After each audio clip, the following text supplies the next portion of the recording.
සසුන් කෙත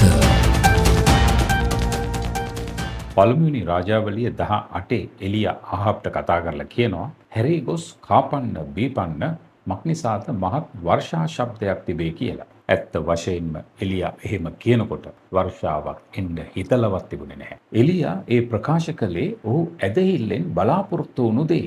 වසර 3 මාරක දරුණු නියඟයට එරෙහිව Tamanගේ ඇදහිල්ලේ ප්‍රකාශය කිරීමෙන් අනතුරුව එලියා කෙලින්ම ගියේ කර්මේල් කන්ද මුදුනටයි.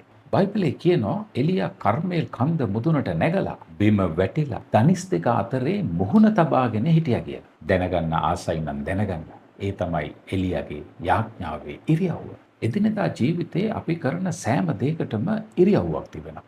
බරක් උසුලනකොට ඉන්න ඕන ඉරියව්වක් තියෙනවා. දුවනකොට වගේම පිහිනනකොට ඒකට අදාළ ඉරියව්වක් තියෙනවා. ක්‍රීඩා කරන්න ගියාම ඒ ක්‍රීඩාවට අදාළ ඒ ඉරියව්වන් තිබෙනවා. කොටින්ම කියනවා නම් නිවැරදි ඉරියව්වකට නිදාගත්තේ නැත්නම් පෙල්ලේ අමාරු, කොන්දේ අමාරු පවා හැදෙනවා. මේ හැම දෙයකටම ඉරියව්වක් තිබෙනවා කියලා විශ්වාස කරන සමහර අය යාඥාවට එහෙම දෙයක් අවශ්‍ය නැහැ කියලා හිතනවා. ඔබගේ යාඥාවේ ඉරියව්ව කුමක්ද?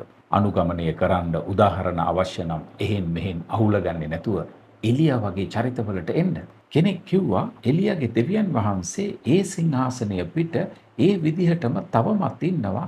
හැබැයි එලියා වගේ යාඥා කරන අය පොළොවේ හොයාගන්න නැහැ කියලා. බයිබලයේ කියනවා ආහාබ් කන බොන පිණිස හැරී ගියේය. එලියා කර්මේල් කන්ද මුදුනට නැගී ගියේය කියලා. කෑමෙනුයි බීමෙනුයි පටන් ගන්න, කෑමෙනුයි බීමෙනුයි කෙලවර වන සැමරුම් උත්සවවලට බෑ. ස්වර්ගය සොලවන්න, පොළොව වෙනස් කරන්න, සභාව පුබුදුවන්න. නිරාහාරයෙන් පසුතැවිල්ලෙන් හා කඳුලෙන් කළ යාඥාවලටයි ස්වර්ගයේ දොරටු විවෘත වුණේ, පොළොව කම්පා වුණේ. මතක තබා ගන්න. එලියාගේ යාඥාවේ ඉරියව්ව එලියට උපකාර වුණා. වටපිට සිදුවෙන දේවල් නොවේ, ඔහු ඇදහිල්ලෙන් බලාපොරොත්තු වුණු දේ පමණක් දකින්න. එදා යේසුස් වහන්සේ වෙත වතුරට පනින්න පේත්‍රස්ට තිබුණු ඇදහිල්ල සෙලවුනේ ඔහු වටපිට බලපු නිසායි. එලියාගේ මෙහෙකරුවා සත්වරක් නොදකපු, එලියා ඇදහිල්ලෙන් දැකපු ඒ දර්ශනය කිසිසේත්ම සෙලවෙනවට එලියට වුමනා වුණේ නැහැ. ඒ නිසා එලියා වටපිට බලන්න ගෝලයා වැරියට ඔහුගේ ඇස් දෙක යොමු වෙලා තිබුණේ ඔහුගේම දනිස් දෙක දෙසටයි.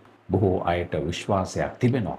නැත්තේ තමුන්ගේ විශ්වාසයට ගැළපෙන විනයක්. ආහාබ්ව පාලනය කළේ ජෙසබෙල්ගේ ආත්මයයි. මතක තබා ගන්න. ජෙසබෙල්ට තිබුණෙත් ආගමික ආත්මයක්. සෑම ආගමික ආත්මයක්ම දෙවියන් වහන්සේගෙන් නොවේ. නොරැවටී සිටීම සහ රැවටීම කියන්නේ ඔබගේ තීරණයක්.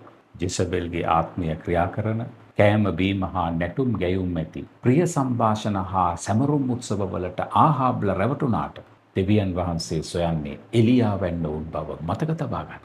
ඕනෑම නියඟයක් අවසන් කරන්න දෙවියන් වහන්සේට පුළුවන්. ඒ නිසා පොළොවෙන් මතුවෙන සැමරුම් උත්සවවල හඬට නොවේ, ඉහළින් එන වර්ෂාවේ ශබ්දයට සංවේදී වෙන්න.